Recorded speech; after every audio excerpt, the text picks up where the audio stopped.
What is up?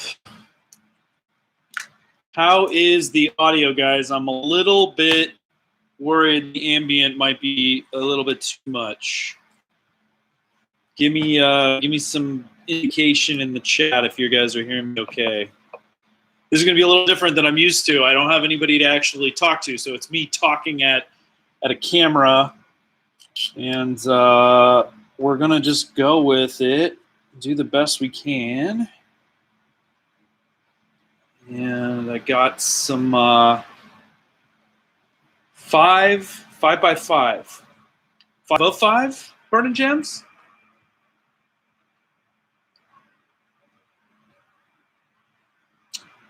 Let's see. Now, I don't have my handy dandy stream set up here either, so I don't know if it's going to let me toggle cameras or how this is going to work. Give me just a minute. Just a minute. Let me see if it'll let me do some toggling.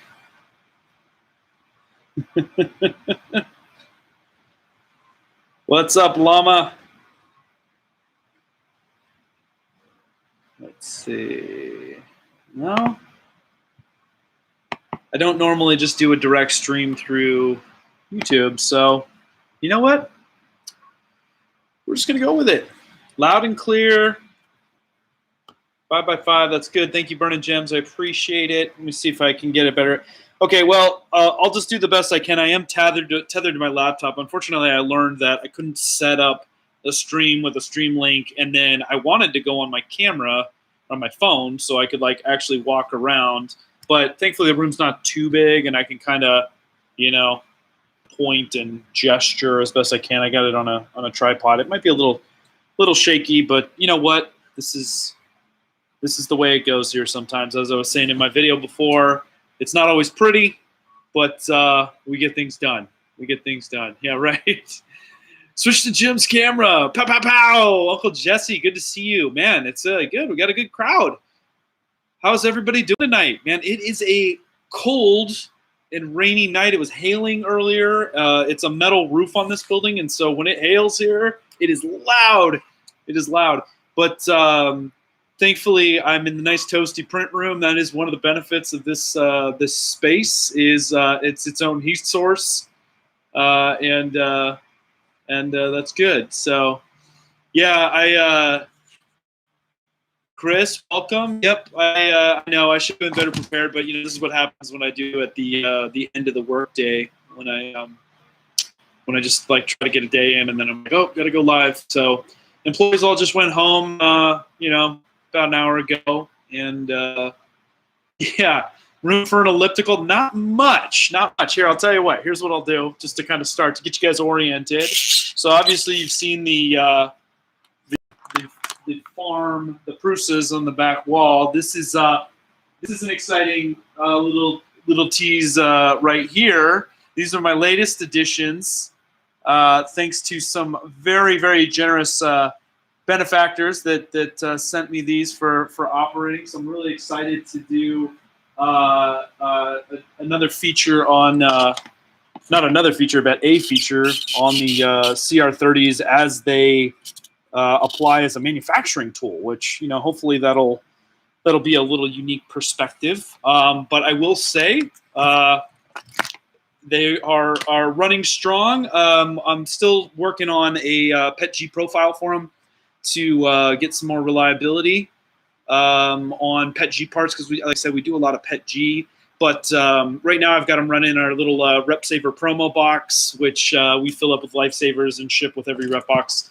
And those are just PLA, and they work great. So it's been awesome because it frees up Pruses for other stuff. So that's a win in my book. I was saying I already wish I have 10. I'm excited that they're just starting to fulfill the Kickstarter on those. So I don't know how many of you guys in the chat have a CR30 or have one on order on the Kickstarter, but you know, I'm really excited to see what it can do as a tool. You know, I'm not the cosplayer. I don't do the big long swords. I mean, it's neat and it's cool, but I just want to put a bucket at the end of the thing and basically have it print money, right? Just have it just dump out parts and I tease my my farm operator William, who's in here, that they're gonna replace him. So no, not really.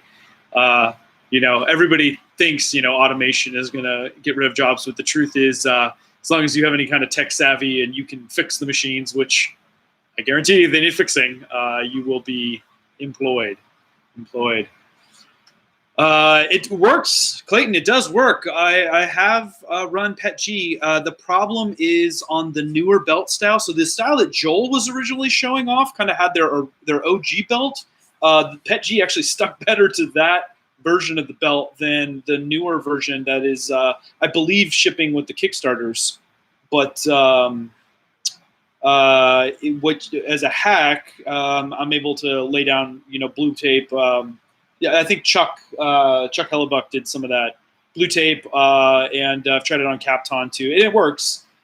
But getting it to repeatedly work and consistently as it cycles many times over on the belt, because inevitably the nature of the belt is that it kind of changes the stretch profile. I don't know how to describe that, but as it rolls over that roller edge, the tape doesn't want to necessarily stay, so you have to kind of have it tensioned as you go. So I've got to still figure out the secret sauce for that. Ultimately, I think finding a better belt for PETG is the key. They are firmware limited at 240C, which is like right at the edge of where you want to be, which isn't to say that I'm sure that, with some of the Marlin betas and stuff that couldn't be adjusted, but all solvable problems, but it's a, bleeding edge, new.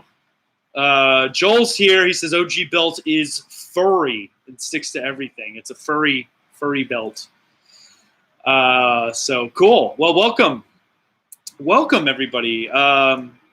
This is quite a crowd we got here.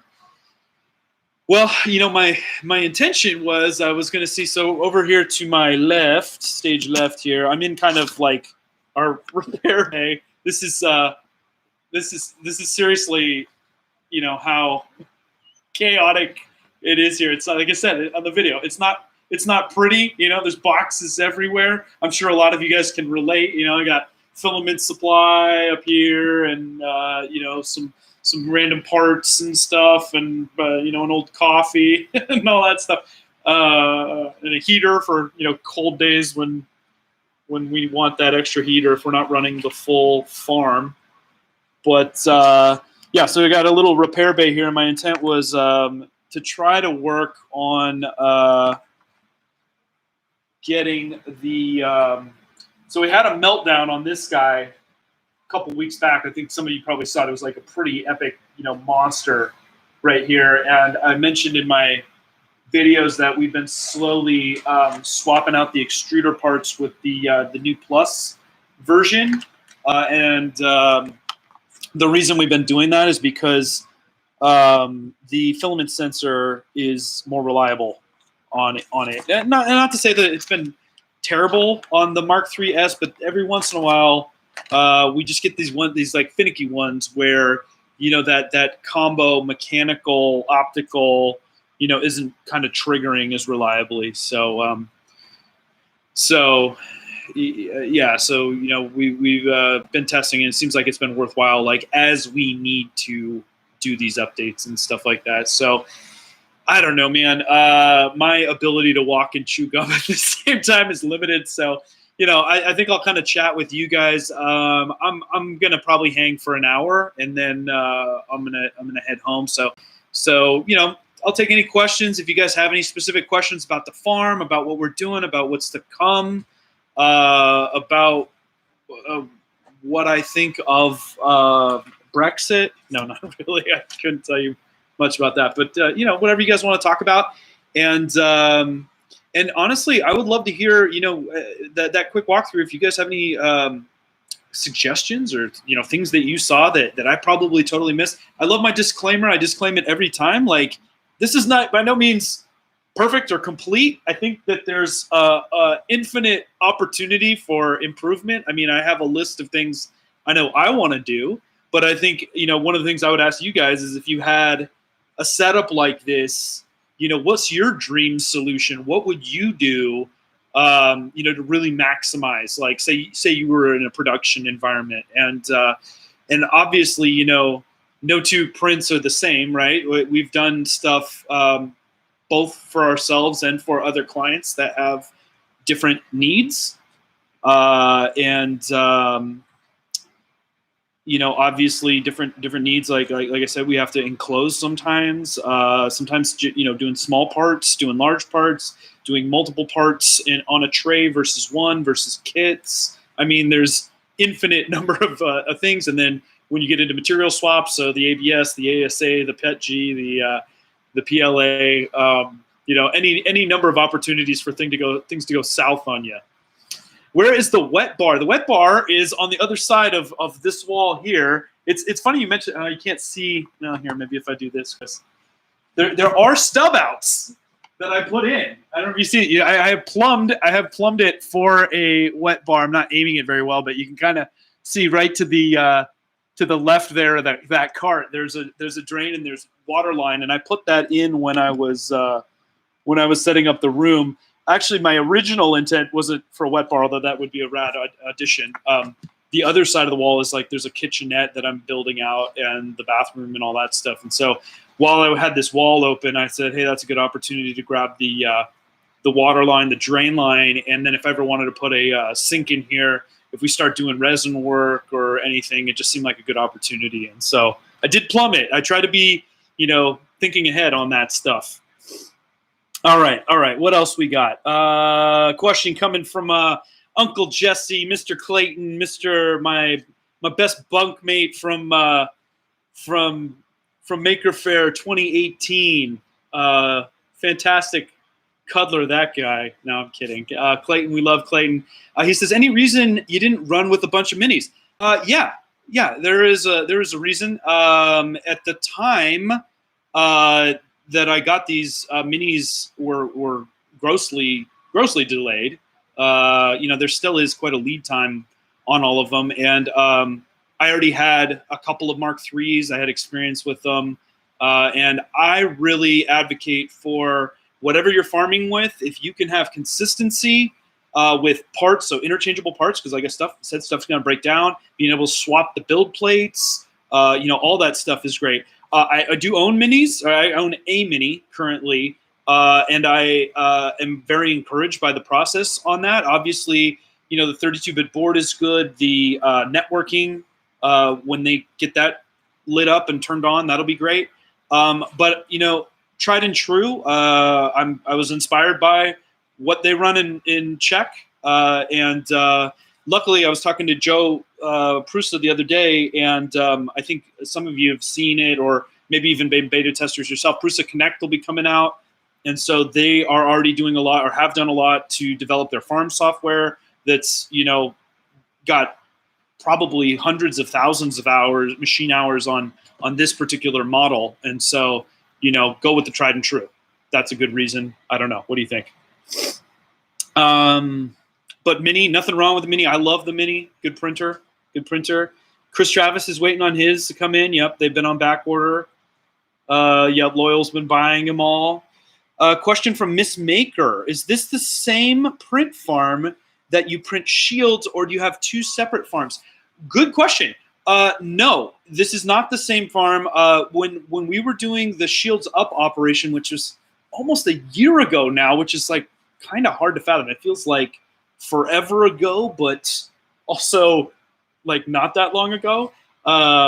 We had a hodgepodge of printers that we were doing the face shield work and the frames, and then ultimately all of you guys printing stuff at home and sending them to us. But Creality was awesome, and they sent us a bunch of enders that we put to use. I had my Sidewinder fleet going, and then we had a bunch of Taz. We had it was like every printer, it seems like you can imagine at some point, was on these racks, and there was a lot of stuff learned from that experience. We had a number of volunteer operators, some with varying levels of experience in 3D printing, and so getting good slice profiles, keeping stuff running, having people not do stuff like using a spatula on a PEI sheet to remove prints. But beggars can't be choosers when it comes to free labor, I suppose. And those were all donated. So I do still have those. They some have been given to donated to schools for education. I did donate one to Andrew Sink. I don't know if he's here for his plotter project. And so I've been trying to make sure that I pay it forward as best I can with those machines, but it's not practical, as I was saying with Uncle Jesse's answer, for me to be running, even though it would expand the number of machines I would have. I think it would end up being more cumbersome to introduce more variables, more parts, quirks, the like. So good question. Tell us about the filament under the printers. Good question, Burning Gems. So I've been teasing and announcing. There's actually an e-blast going out that has a little bit more detail, and there was a tweet that I sent about the Repbox TT, the turntable version that's going out at the end of the month. Some of you guys have already pre-ordered. Thank you for that. That's awesome. This is kind of a different direction we're going. It has been working fantastic on the farm, and I assume Burning Gems, you were asking about these guys down here, right? This is what you mean, not my just generic filament store, because I do have filament under. I don't think you can see those anyway, but I'm assuming you're talking about the turntable. So the stuff in the white bins there, that's our like kind of poor man's version of what we talk. Like we just quick and dirty. That's what we do. We sometimes we need to just jam out with a solution. I found William, my print farm operator, found these. I think they're called Iris boxes, but they're just like a pull drawer that you can stack and whatever. And they just happen to be the right dimensions that we wanted. So we kind of picked out the dimensions we wanted, and then we created a little turntable, hence the TT, for the large spools, the 2 to 3 kilogram size. So that would be like your IC3D. This is what they use. This is a 2.5 kilo.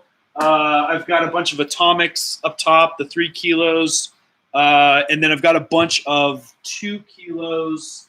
There's one in there directly behind me. That's a Filament 2 kilo, straight from their print farm. So that's a thing that I'm super stoked about. I was able to work a deal with Prusa where they're going to supply me, since I'm going to be doing parts for the Prusa boxes and stuff like that.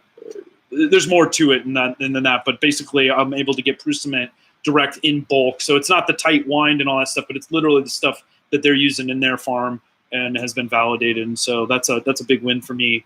And I've got, I think, a full pallet of this stuff coming, I'm hoping, within the next 2 weeks, because I'm burning through it like you wouldn't believe. Yeah, I know, Eddie. I've got tons of gray hairs to show. This is, I'm not going to lie, 2020 was not the easiest year on my hair, my grays. But thanks for pointing that out. What else? Loose lips sink ships. Who's blabbing? Pre-built kits. Okay. Happy. Hey, welcome. Happy Extruder. We implement some sort of Prusa control system to update your printers and monitoring. Yes. So, like I mentioned earlier on, Prusa Connect is in beta, and they've asked if I'd be interested in testing, and yes. And so I still need to get all the hardware for it. It's compatible with any of the the Pi Zeros or standard Pi. I don't think I'm going to do the Zeros though, because it works. I have a Zero installed in one of them just to test with, but they're not powered, and frankly, I would much rather be hardwired. I'm way more of a fan of cutting down on the amount of Wi-Fi signal bouncing around whenever possible, and so I think I'll probably just do Pi 4s. Or even 3. A lot of people are saying like you could do 3. You don't have to worry about the power and the heat requirements for something if I'm just running, Prusa Connect or an Octoprint. style thing. So, yeah. What else, you guys? Come on. This it? Hit me with a hard question. Oh, I don't know if you saw. I don't know if Joel saw. I got the raise, and it's already in pieces again. That was a donation from Mr. 3D Printing Nerd for the big stuffs, which is come in handy. Trying to come up with a better bed. Like I need to put a flex plate of some kind on it. Here you get to witness like the dreaded noise, like the noise. That's the thing. Like I when we're training. Well, right now it's basically me and one other guy, but like when I was originally training William on like, hey, maintaining and watching the farm, like your ears are the biggest tool at your disposal because you'll know pretty readily like when something makes a noise that it's not supposed to, and then you immediately go see like you hear a scratch or a click or a pop. I'm like, that wasn't supposed to do that, so I'm gonna go peek over here real quick and see. Something certainly, yeah, sure enough. And of course, it happened at, looks like probably 97% finished. So you might be able to salvage some stuff where, no, we have a layer shift. I don't know, you guys probably can't hear me. Just gonna kill that print. Sorry if you couldn't hear me hollering from the other side of the room. So yeah, we are not without failures. Plenty of times, every once in a while we'll have something pop loose. These textured sheets are like the best thing and the worst thing at the same time. They're really great with PETG for the most part, holding on. But every once in a while, if we don't refresh the plate or give it a good alcohol bath and stuff in between, we'll have something pop loose and potentially kill a print. We didn't hear the failure on the stream, and I have volume up. Okay, well, see, that's because you don't have the highly tuned sense of hearing that I do, Mr. Burn and Gems. I've been in here long enough. I've listened to these things long enough to know when something is amiss. So, yeah, you get to witness that firsthand. So, unfortunately, this has been something I've been tossing back and forth on what the best course of action is because I'd mentioned we have kind of strategies for how we fill the plates with parts to make it time efficient. And we've played with everything from consecutive printing, where we'll, have the printer run and then move forward and dip down again and print again. And obviously you lose a lot of volume from that. But then if you have a failure and you're not around to attend it, it can recover potentially from that. The downside, though, is that generally we can't get complete sets in that fashion, and typically there's somebody in here most of the time when we're running, and so we found that for the amount of time that we were having failures, we would rather have complete sets of parts for quality control purposes, because kitting and labor is the most expensive part of what we do, and so whatever tricks we can implement to minimize the chance for mistakes, for somebody like miscounting however many things. Like, we're not at the point yet where I don't have vibratory bowls or systems that are good at automating the kitting. So we're still manually pulling stuff off. I don't know if you guys saw from the video, but we do those little stringers in between parts to get you a much better visual indication and keep the smaller parts together, which has been a really a great tip. I can't recommend that enough if you're doing a bunch of small part printing. But yeah, there's always that trade-off, Let's see. Have you had to retire any printers? If so, why and after how long? No, I haven't had to retire any of them. They are all still in the prime of their lives. Incendium 87, just like me. I mean, I've gotten so good at tearing these down and building them back up again now at this point that it's hard to imagine there coming a time that I couldn't just replace something that needed replacing. That said, there will be a day, I'm sure, where there's just a much better option, where we'll sundown and go to different equipment. But no, I mean, we've probably got, let me think about how many hours we've got on average. I mean, honestly, I could pull stats on on one of them, but we're nowhere close to usable lifetime. We pull them all the time because either user error, we'll have a meltdown, or we'll something will go bad. Like I had just yesterday, we had a bed thermistor to start to go wiggy on us, like Joel had on his I think it was on one of his Mark IIs. So we're doing a thermistor swap on that and stuff. And sometimes we can't get to the maintenance right away. So we'll have to take stuff out of service for a little while, but typically we'll get them all back in the mix. Miss Maker, so is this now my full-time job? Yes, running Repkord is my full-time job. Prior to this, I was a freelance web developer for over 15 years, which certainly had its benefits and its challenges. But I can tell you, while it's been incredibly stressful and different, it's been an amazing learning experience going to an inventory-based, a production-based thing. Repkord was a side hustle for a long time. I think a lot of you have heard this story. But basically, I guess the beginning of last year, pre-COVID, I said, okay, I'm moving out of the garage, and I'm going to commit to doing this mostly full time. I still had a couple of retainers with some clients, some longtime clients that I was working on transitioning off of. And by the time we got through, basically by the time that the Shields Up operation happened that we were doing, I had told all my clients at that point, I'm dedicated to this. And so once that was all over, I said, okay, Repkord full time. So there you go. How's my electric bill? That's actually a really popular question. I think a lot of people assume the electric bill is going to be super terrible having all of these machines running.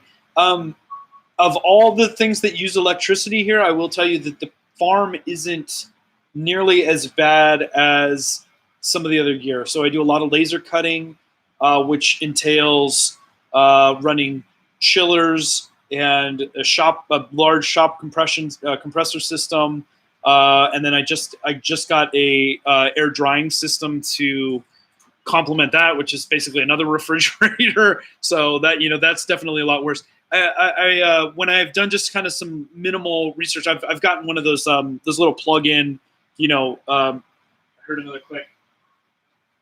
It's like squirrel, right? Squirrel. What was that? Something's failing. No, I don't know. Sorry, what was I saying? I totally distracted myself.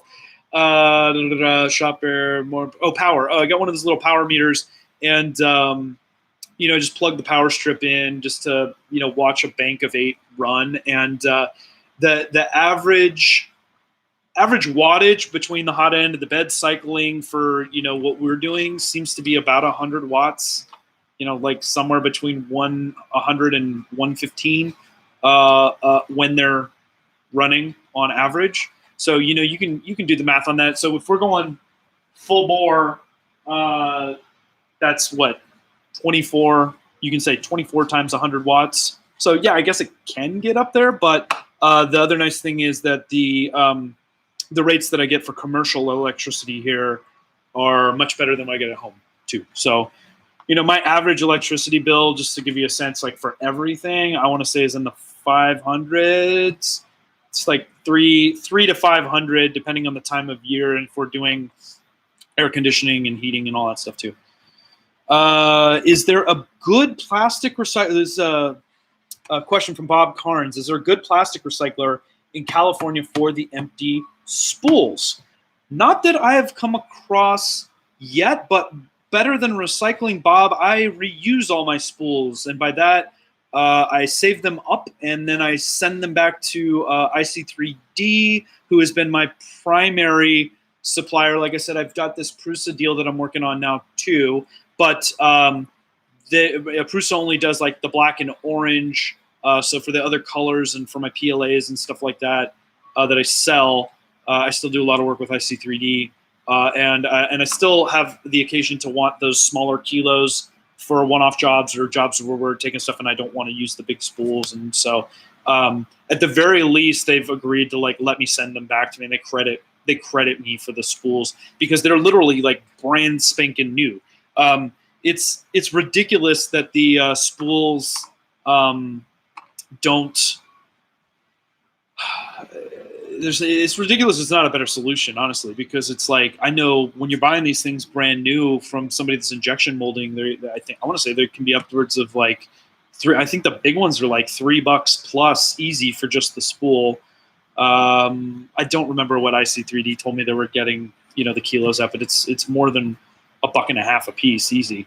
So yes, I reuse where I can. I've yet to throw them away. I've had a couple people, ask me for them, and I'm just actually putting up a clearance section on the site, and I was contemplating because I've got a lot of those Prusament spools that I know a lot of people use for projects. Hold on.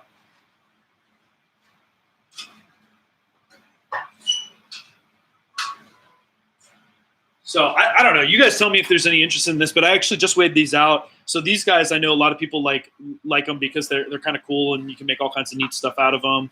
I've got atomics and stuff like that too. So I was debating. I weighed them out, and they're less. If I put them in like a poly bag with just minimal bubble around them, they're under 13 ounces, which is under the first class mail rate for just a single spool. Which means that theoretically, if somebody just wanted a spool, depending on how far they were, it could be anywhere from like just $1 to $3 or $4 for shipping in the U.S. to send them like first class. If you really don't care about speed and stuff like that. So I don't know. Do you think people would be interested in having, like, I don't really care. It's more for me. It'd be more about like just not having them go to waste. Like I would much rather sell these for like $1 or whatever, and have people have an option to use them for something than just have them sit around. But I reuse what I can. But these guys, like, the IC3D is not going to wind on somebody else's spools and stuff like that. So I haven't really come up with a good solution for that.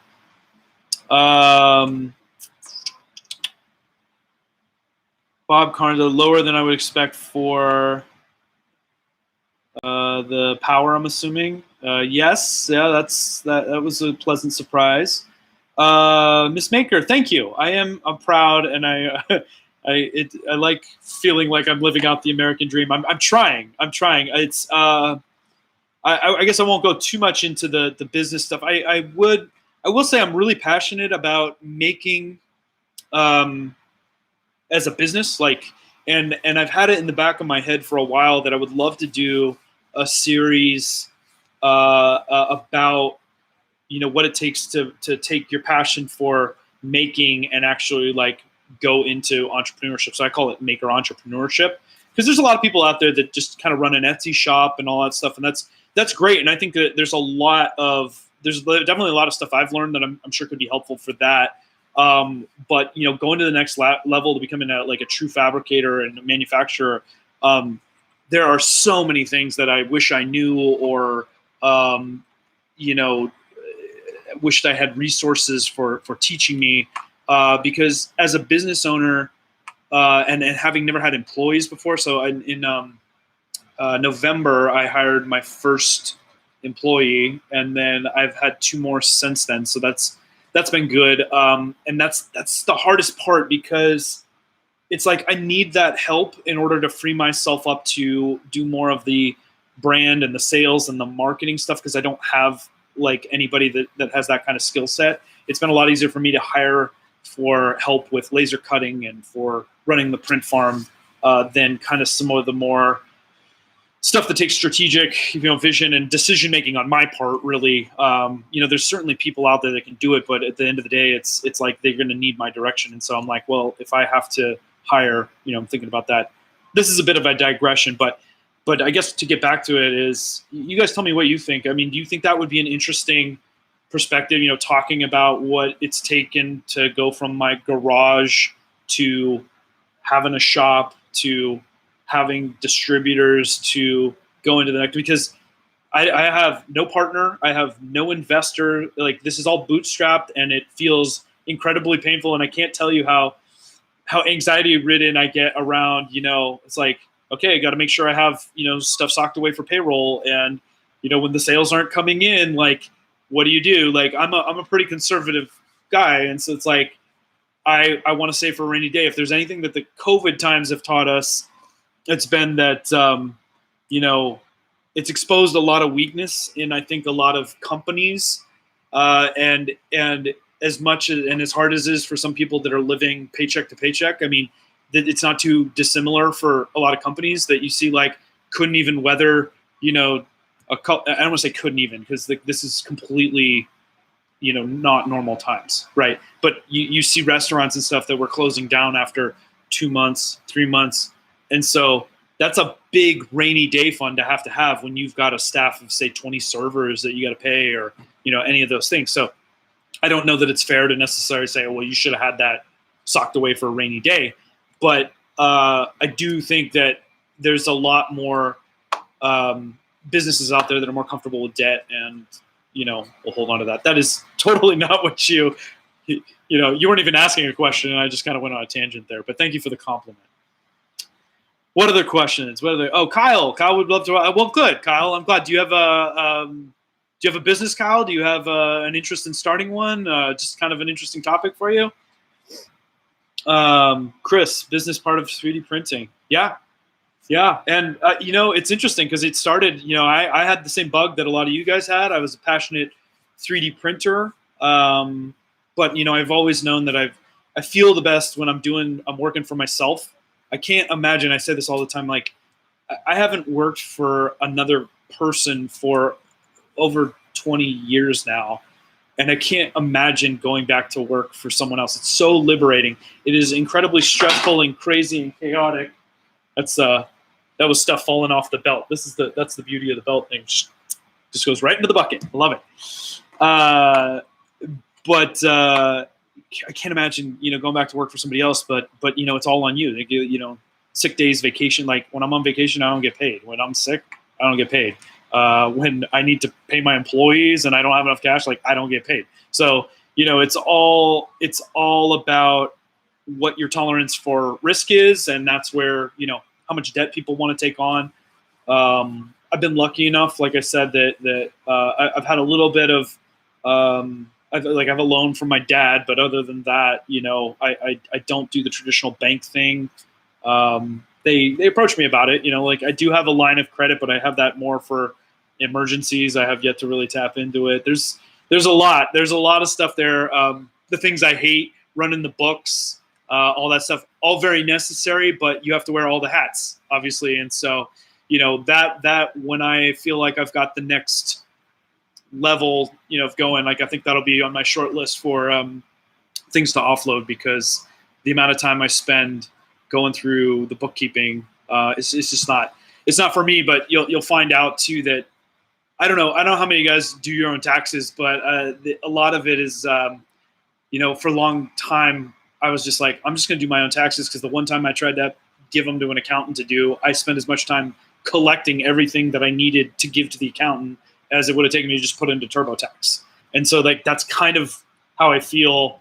And I hadn't been super organized. Like, I've only now started to get systems in place for, better receipt, better management, so that as I grow, I have a more concise system in place that I can hand off. Kyle, something small, but would like to grow it. Good. That's awesome. You know what? I mean, that's kind of how I did it. I started with just kind of doing some of the, putting some stuff onto Amazon. I've got a lot of horror stories about Amazon. It's a beautiful and a terrible thing all at once. But it's a great way to get started and, side hustle and work your way up and see what it feels like. Is always great.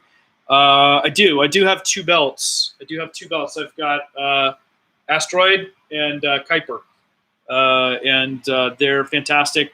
One of them was given to me by the amazing Tom Jackson, Filament Friendly Frenzy. I can't thank him enough. He is my brother from another mother on the other side of the pond. Very generous in offering. The other donor wanted to remain anonymous, so I will respect that. But I am humbled at the generosity of this community. I think anybody that's been following me for any period of time like knows that I'm just super excited about belt printing, and I really wanted to get my hands on one. And I got to tell you, I think what I'm going to do actually is I don't know what you guys think of this vlog style, but it's like literally all I have time for right now, because like editing and stuff takes forever. But I think what I'd like to do is maybe I'll try to do another overview of my insights on the belts as a tool for manufacture, because I really think that's where they have the potential to shine. You know, cosplay is great, and you know, Infinite Z printing is great and all that stuff, but when we talk about pushing the industry forward, it's the pro level tool sets that help drive and bring costs down for everybody, right? And so I credit Naomi and Creality, for identifying that. I think this is going to be a really exciting year for a lot of new cool stuff for a multitude of reasons, right? For, people are coming back out into the sun again now that we're getting up beyond the pandemic. We've got some key patents that have expired now. And so, we can get into why, we're going to see a lot more enclosed high temp stuff, which is going to enable more unique materials, more corner cases for higher end fabrication. I mean, just really, really exciting stuff. Really exciting stuff, in my opinion. That's what I get excited about. Maybe not you. What laser type and brand are you using? Oh, good question. You know what? I'm also going to do, so if you guys are interested in this, I think my thought was for this vlog series, the rep vlog, I'm just going to do, I will try. I say this and I have like the best of intentions, and I think we all do. I will try to, at the very least on a weekly basis, just take the time and walk around with my camera and focus on a different part of my shop, so you guys can kind of see what it is that I'm doing, and I will share whatever tidbits with you that I have learned. And the lasers are a labor of love as well. There's a whole section over there. I have a large flatbed 4x8 laser that has saved us a lot of time. And then I've got one that'll do like a 3 foot by 4 foot cut area. I think it's like 1300 by 900 for you metrically inclined individuals. And then I got a little baby 60 watt that I can do my smaller acrylics and styrenes and stuff like that for some accessory parts and whatnot that I'm in the process, like other things, of actually rebuilding. I think it might need a new tube. It's feeling a little quirky. It was I bought it used from somebody who had put his own controller in, but I got it for a song, so it was worth it. You like the names? Good. I'm glad you like the names of my belts. Tom is a good dude. I concur. Stratasys let it expire. I don't know that they let it expire. I think utility patents die after 13, 14. I don't know. Is it that old? I don't know the details. Maybe somebody knows the details. But I just heard that the heated chamber patent expired. I'm not talking about the belt patent. The belt patent, as I understand it, and I've talked to Bill Steele, who is like the belt aficionado, and has a patent on the resin belt printing. That MakerBot's patent, he claims, is completely unenforceable the way that they, I guess, shared and opened some parts of it. I don't know all the details. I'm not going to go into that. But the other thing is that, going to the 45 supposedly gets around or makes it novel compared to what MakerBot had. So I don't know if you were talking about that patent or whatever. Chris Travis says, I can call it Making Repkord, the docu-series. Sure. Actually, it's funny you mentioned this, because I actually was workshopping something. I wanted to call it, and this is just me being dramatic, and so it's probably, you're going to roll your eyes, but I was thinking, Escape from the Garage, the making of the rep shop, or something, the making of Repkord, or something like that. I don't know. We need an epic documentarian to do the interviews and tell the story, right? Yeah, who knows? Hopefully, this all still feels very new, and so when, maybe years and years and years from now, if I'm ever approached to write my memoirs, we'll look back and laugh at all this. I don't know. Too long. I do have to have fun with it. That's what I do. I mean, I'm a happy-go-lucky guy. If you're not having fun, I mean, that's kind of the basis of how I approach social media and stuff in the first place. I kind of take some shade from some people every once in a while for being less than professional. On Twitter, my Twitter is like an amalgam of my personal musings and sometimes some business stuff and sometimes just random crap. But Moses is in the house. Loyal Moses, welcome to the Print Farm, my friend. Did you bring jerky for everybody? Because we're hungry. We are farming, and I've had some really good questions. This has been a really fun session for sure.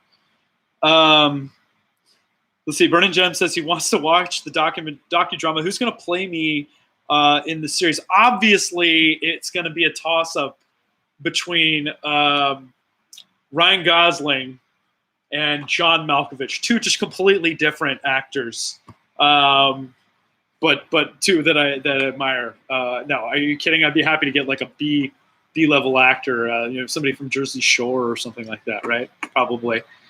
Thank you. DB3D Dan says, you just do you, my man. Hey, Dan, did I see you were streaming? I hope I didn't step on your streaming toes. I thought I saw you you were on talking about Murph and stuff earlier. So, Moses is outside. Well, here, I'll just give you the code. It's 4242, and just let yourself in there, Loyal. Yeah, knock harder. Man, I see some of the stuff that Loyal deals with on the daily, the snow-covered mountain with, all these wild animals trying to eat them and stuff. And that's living, right? That's living. So yeah, I don't know. Well, I'm glad to hear you guys are excited about, maybe seeing some more of the shop. I know, Clayton, excuse me. You guys know him as Uncle Jesse. I'm on a first name basis. Clayton and I, we were talking, but he's starting to build out his Etsy shop and stuff too. And so he had a lot of questions around just like pack and ship and, label printers. And there's just like endless minutia, to the whole thing. And like every step along the way, there's something new. Loyal is a longtime business owner, and I'm sure he can vouch for this too, that when you get other humans involved and have employees, a lot of things come to light that you don't think of. Like, what do you do when somebody hurts themselves? How do you deal with workers? There's just like endless amounts of potential paperwork and liability that you have to worry about and stuff. But at the same day, it's like, I wouldn't trade it for anything. In the same breath, I wouldn't trade it for anything, because it's like you've got it's your destiny's in your own hands, right? So I don't know. I know that's not for everybody, but like I'm not always this happy about it. I won't lie. I do need an HR department. There's a lot of things that I need, Chris. But I'm a big believer in slow incremental growth. In fact, a wise man not too long ago told me that very thing. He shared his teachings. You may know him. His name is Brooke Drum. Owned a company called PrinterBot, not too far from here. It's about not even 30 minutes south of here, kind of southwest, in a town called Lincoln, was before they shut down. And I was lucky enough to meet with Brooke a couple times before he moved back to the Midwest. And he, gave me a really great debrief on, if he did it all again. He is doing it all again. Anybody that's bit with entrepreneurial spirit, you only lose if you give up. And I don't know people like that really give up. So, but anyway, he's like, if I did it again, here's what I do. And he got overly aggressive. And this is his story to tell, but he just felt like he got overly aggressive with, funding and stuff like that. And he's like, if I could do it all again, slow incremental growth. I know it's painful. I know you're eager to sell and to get customers and to get new products out and all that stuff. But every little bit of that takes a lot more money than you would expect. Just doing R&D, I say in my videos, like, I'm scrappy. Like, I'll go and just go down to Home Depot and try to repurpose stuff, and I work on literally like the most shoestring of budgets that you probably could work on a lot of the time, and it's still an insane amount of money. I mean, just like the box, like I spend over $1,000 a month on just like packaging supplies. And let me tell you something, my friends, you have not lived until you've dropped $1,000 on cardboard. That is one of my biggest pet peeves. I'm going to do a micro rant right now because cardboard, like dirt and rocks and all this stuff, like this ubiquitous material, firewood, like all those things to me have always felt like you shouldn't have to pay for these things because they're just everywhere. There's already somebody trying to get rid of it. And, we're all flooded in the days of Amazon and cardboard boxes and all this stuff, except for when you want ones that have your logo on them and in the size that you need, you have no other choice but to buy them. So it sucks. It sucks spending thousands of dollars on packaging supplies, but what else are you going to do? And when you break it down on a per unit basis, it's not terrible. It's like, I want to say the Repbox kit is, it's about $5 in packaging. Just for perspective, if any of you guys ordered the printer bot, the Simple Metal, I think was the one that he was doing the most of. Brooke shared with me like that packaging was $25 per unit. So when you think about how much money of the product that you're buying is going into that, and then a lot of times if companies are offering free shipping, which I definitely recommend. It's tough. I flirt with it because the shipping of the big heavy stuff is a large expense. But when you can integrate that into the price, you think about how much of that cost is in the shipping and the packaging. That's where a lot of the expense a lot of the time comes in this kind of thing. And until you're doing it at major volume, that's a pain point. It's a pain point. It's part of looking professional. That's right. Yeah. I mean, and we're not fully there. It's only now that I've got an actual box manufacturer that's like printing stuff. And, we've come a long way. Like I've done a lot of stuff. I still buy a lot of stuff from Uline. And, we use, customized gum tape machines and stuff like that. And we have our labels and our stickers, so it definitely looks a lot more pro than it did. But we're now actually having a professional packaging engineering company do the proper folds and inserts and stuff like that. And it's a really satisfying feeling personally, because it just really feels like it takes the product to the next level. When you see that Prusa that you get and you open it up and it's got the nice foam caps and, all the nice boxes that nest, there's a lot of time and money that goes into packaging design.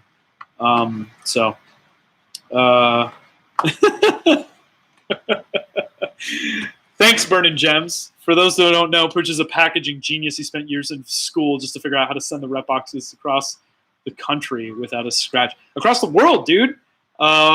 Here's a fun story for you. Sent a custom rep box to Joe Prusa. This smoked black acrylic. Oh, looks so good. Gold, Prusa Mint gold hardware. The printed parts, all that stuff. And some custom side panels and all this stuff with and I sent that to him in November, and I contacted him ahead of time. I said like, okay, who do you want me to address it to? How do I need to do this? What's the customs process? Like, if you're going international, I could do like multiple series of streams on just international fulfillment and pitfalls, because you can literally go bankrupt trying to ship stuff to other countries if you're not doing it right. When stuff gets returned to you, I don't know. Loyal, did you ever, if you're still here, did you ever do international shipping? You ever have to deal with import-export, duties, Incoterms, all that fun stuff? I mean, you learn a ton of things. Anyway, to finish the story with Prusa, I shipped it back in November, checked in ahead of time. A week ago, it showed back up at my shop here, returned. And as it turns out, the person that was supposed to be there receiving was infected with COVID and was out and wasn't notified. And apparently the way that I had shipped it to using, so a lot of countries will have like a reciprocal agreement with like our US Postal Service, where it's like, typically when you're going international, the cheapest way, if you're shipping via USPS, they'll hand it off to their local postal service. But in other parts of the world, those postal services are either corrupt or very unreliable or whatever. And apparently Czech Republic has a notoriously poor local postal service. And it was not revealed to me ahead of time. You know, I got all the address and stuff, but they didn't ask me how I was shipping it. So, you know, when it bounced back, it was like, it literally sat there for a month. The postal service in the Czech Republic said, well, we can't get a hold of this guy and we're not going to try to do anything else. So we'll just send it back. And this time I was lucky because I didn't have to pay anything. But a lot of times, like, the customs departments like hold your stuff hostage, or they'll just send it back to you with a bill for hundreds of dollars and say, hey, you owe us for return shipping now too. So anyway, yeah. So loyal knows it is terrible. There's professionals that do it as a full-time job. Yeah, there's a lot to be learned from that process. Oh my. Oh, everyone. Hey, Rover, what's up? Welcome. And Michael Castle. Yeah, you buy one from, let's see, people unboxing experiences, rated almost as high as the product itself. I don't know, Chris Travis, what you're talking about on that, which product you're talking about. If that's me or producer or whatever. Chris is back. Tacos. I don't blame you, man. I wish I had some tacos. That sounds good. I think I'm going to go grab some tacos myself in a couple of minutes. Obviously, I got no maintenance done. I'm having way too much fun talking to you guys. But, you know, this is the fun stuff. This is the fun stuff. Duty and import taxes will kill you. Yeah, or bankrupt you, for sure. For sure. What's everybody having for dinner? Got to run. Kyle, thanks for dropping in. I hope you picked something up. I had a lot of fun. Any last call for questions? Because like I said, I could go on forever, and I will do this again. Comment from Loyal. I'll read it aloud. We've had network appliances sent to the Philippines that after more than a year, we're still sitting there because we refused to pay the fee. He's not joking, guys. He is not joking. You will deal with some pretty unsavory individuals when it comes to other countries sometimes. So you have to ask yourself a lot of times if it's worth doing business in a certain way. What's the famous quote that that Steve Jobs has? It's not what you say yes to, but what you say no to that matters. And I think that's really an important lesson, because it's really easy to want to say yes to everything. I love working with all you guys and being part of the community. I get approached nonstop for, you know, sponsorships for stuff, and I always try to contribute as much as I can. And it's a blessing and a burden at the same time, you know, that I've gotten to a point where it's like I have had to create a budget for it because I will bankrupt myself just wanting to like give Filament to people to give away and all that stuff. But when it comes to making business decisions, you really need to spend some time to analyze and say no to some stuff. You know, so sometimes going international is not the right choice. Depends on your product. Sometimes going with Amazon is not the right choice. I could go off on that for quite a while too. Amazon is not the, you know, beacon of freedom or, you know, end all be all that I think that it once was, or the, you know, the place for everybody to just make their millions. You know, as they've grown, they've added huge fee structures and all kinds of interesting things that can potentially make it very expensive if your stuff doesn't move. You know, and they demand a lot of. It's not demanding. I think asking a high level of customer service is a good thing for everybody.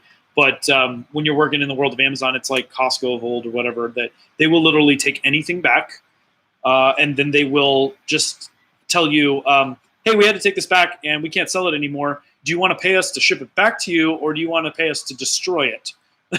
And so depending on what it is, if it's a small, you know, sometimes you guys may have noticed, like if you issue a return on something and it's small enough, the Amazon will just tell you to keep it because the end manufacturer or whoever is selling it on there, it's not worth it to them to pay to have it shipped back or destroyed. So yeah, Burning Gems. You're welcome. I don't know. I don't know what all of you guys do, but you know, if this is useful information to you guys, maybe I should work on getting my thoughts down in a more cohesive manner, and you know, put a series together. I don't know. That's just another thing I don't have enough time for, I'm sure. But I enjoy it. I have a lot of fun interacting with you guys, and you know, it's good. Let's see. Dan had a thing. Repkord, thank you, my good man, for all you do. We get the debug. We'll have to get that DB3 debug box in the work. You know where to find me, my friend. I would love to do that. That sounds like a lot of fun. That sounds like a lot of fun. Wow. Oh, okay. The last statement was about the boxes you send your products when they're looking professional. Example about Prusa is spot on how they package their printers. Yeah. I had the luxury, not the luxury, I had the honor and the privilege of getting to go to the Prusa factory was it, geez, I guess it was almost 2 years ago now. It was for Maker Faire Prague, which was hands down, guys, the best Maker Faire I've been to. And I've been to 6, I think, at this point. I haven't done, of the big ones, I've done New York, San Francisco. I haven't done Orlando. I don't think they do Chicago anymore.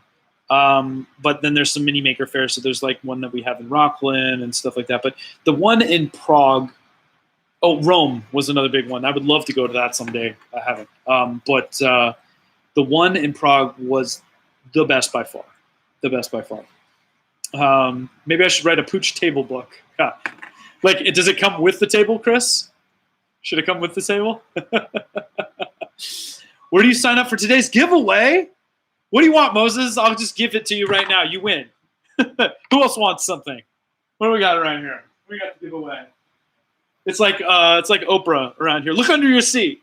What's under your seat right now, Moses? You win that. Coffee table book, but it's a Pooch table book. I like it. It should be a pop-up book. I love pop-up books. I love pop-up. Oh, Ethan's dad's here. Welcome. We're glad to have you. I love the app. I love the app. No, you can't have my. It's an N2 Plus. It's not a Pro 2. You've got the newer gen. I got the old gen, but it was given to me by my good friend Joel. So I appreciate that. You can't have it though. Can't have it. Anyway, welcome, Ethan's dad. Love the app. Thank you for joining us. Unfortunately, we're going to be wrapping up here in the next couple minutes, but I'm having too good of a time here, sharing unsolicited advice with everybody. But we're having a good time. You got to have wall space. You know what, Dan? My favorite thing to do when I'm out of wall space is just build new walls. Just build walls. I'm pretty good at it these days too. I'll have to do a series on that because this is so. You see all the printers, here in the print room, and here's the once more for anybody that joined in late that I was just kind of doing this visual tour. This wall doesn't have anything on it really. This wall over here has kind of the evolution of Repbox on it. So that's our current shipping version. And then there's 2.1, 2.2. Doesn't really have anything to do with the print farm, but I needed somewhere to display stuff. Big fan of these rolly tables right here. If you guys have a Home Depot and you can get a hold of these adjustable height rolly tables, they're my fave. So yeah, I got everything here, and then the one I think my V1 is around here somewhere. I was taking pictures of it. Okay, so I got my CAD and my slicing workstation for whoever's in here. I got all the Prusas. I got my belts. I got my N2 Plus, and then out in the main shop, I've got a bunch of other stuff. I've got my Mini on my desk in the office. I've got four heavily modified Sidewinders. Thank you, Practical Printing, for modding for me. I appreciate that. What was I going to say? I do still have a couple of the Enders left, but I don't run them anymore. I want to give those. I think I want to give those to some more schools once everybody's back in session. We actually have schools here that are going to start going back in session after spring break, so at the end of the month. And I'm excited too because we've got an internship lined up with the local junior college, which has been awesome. There's any number of stuff there. What I was going to say is I had to build this room to just even contain this and to be able to temperature control and all this stuff. All of this stuff like in here wasn't even enclosed before. It was just part of the greater shop area. So there's been a number of like large construction projects that have been going on for the better part of, well, let's say I've been in here since June. So, you know, and I don't have the cash to like hire a contractor to do it. Luckily, my landlord is really cool, and I am able to do stuff to code.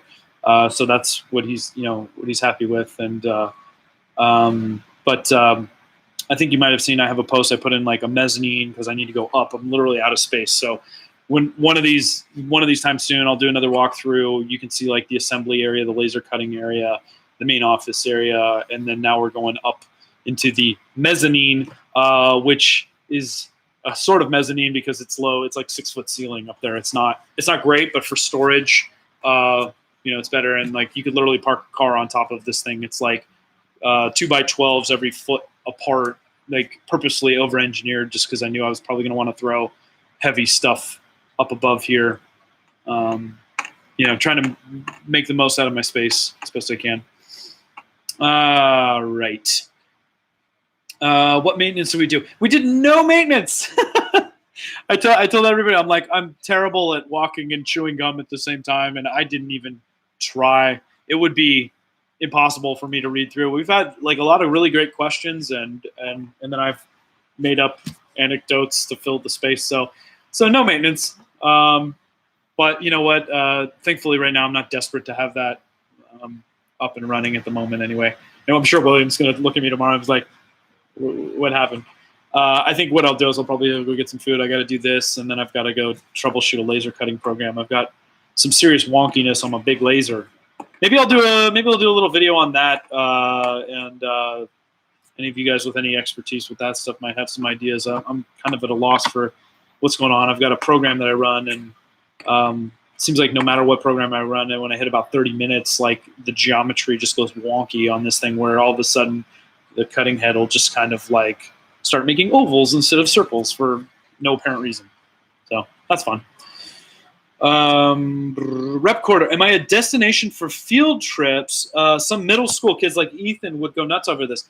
I wouldn't mind that in non-pandemic times. So, you know, maybe in the future, I need to understand what my liability is around that, because I get very nervous when you know, we live in the very litigious world that we're in. And I hate to say that because I would never want to inhibit learning from happening, and I enjoy sharing, you know, my space and stuff like that. So I'm sure there's a way we can do it. I just need to figure it out. Marcus, can I join this middle school? I can be young. I wish I could be. Man, kids today get to do, yeah, now I'm making myself sound old. Like some of the stuff that they get to do, like, is just awesome. You know, I've been lucky to go to my kids' class and do some CAD work with them. Like I did a Tinkercad series for a little while, and that was a lot of fun. So, all right, I think it's time to call it, guys. Any last questions? Get your last questions in now, and I will give some more thought to maybe how to compile, you know, better ones of these. But maybe, what do you guys think? Like the 1-2 punch of like, I could do a walkthrough and then maybe a live stream like later in that week if people have questions about the thing or something. I don't know. I do like this format because it's just something that it's more my style. It's my speed. Like I don't have the time to like sit down and edit, and I'm not good with the whiz bang editing the way everybody else is. And I'd much rather get the information out. It's just a matter of, is it in a coherent enough fashion, you know? So I figure maybe not going on and rambling forever will help that. Live stream is much better. Yeah, I think for maybe for stuff like this, like the interaction could be good. Do a walkthrough as a premiere so we can be in chat. So you would rather see like the walkthrough first and then a video? You know, it's tough because I feel like I get people approaching me both ways, where a lot of people get really bummed when they can't make the stream, and then they won't go back and watch it because they feel like the value is in the interaction. And there is a lot of value in the interaction, right? But is there so that's what I was thinking, is there something for both, where it's like, if I have an evergreen video that's up, that I can refer people to. Like, oh, you know what? I've got some tips in there. Check this out. I think that that's a lot easier to put something a little more coherent together than like, yeah, I kind of talked about that at some point in my live stream. It's just different, right? 360 cam stream. You know, that's I've been wanting to get one of those for a while, but I don't know. Would that make you sick? Like, what good? So if I put a 360 cam right here, Chris, and then it's, you know, anybody could kind of, can you in real time? I don't think they have live streaming for that, do they? Or maybe they do. I don't know. Reptag, use a hashtag on collect questions, and then use that on live stream. Maybe have a partner that can take off the hosting duties. Yeah, I think that'd be good. I think that could be good. It's a good idea. Maybe we can just force one of my employees to stay late and do it, if nothing else. Or, you know, maybe Jim and I can tag team on it or something like that to do a better stream. I think for the next one, what I'll try to do is try to get my OBS setup back up, and so I can go multicam and some other stuff and do some things. But the 360 cam can be used for live streams and have a starting position, and then can the end user manipulate like where they are? I hadn't seen that before. I mean, it wouldn't surprise me, but also what I was describing is what Twitch clips are great for grabbing snippets to preserve. Yeah, I'm all for it. I mean, if there's a way to, you know, yeah, I feel like I need like a Mechanical Turk for it's like, hey, somebody go through this and pluck out timestamps and grab the little salient nuggets that you know, if somebody was like, hey, here's what Pooch thinks about selling on Amazon, because that's what everybody wants to hear, right? I don't know. Just do it at the bar. Yeah, it's like drunk history with Pooch. I'll tell you guys, like when I was first starting out. That sounds funny. That sounds funny. Okay. All right. I'm calling it. I love you guys. Thanks for hanging out with me. I do actually have some work to get back to, but this was a lot of fun. We'll do it again soon. And like I said, I hope you guys got a good nugget out of it, and I'm happy that I got to kind of show off some things to you. Anyway, everybody have a great night. May the Force and tacos and all that great stuff be with you, and I'll catch you guys again soon. Oh, and thank you for all the contributions, the donations, everybody that kicked in on the super chat. That's much appreciated. You guys are the best. Have a good night.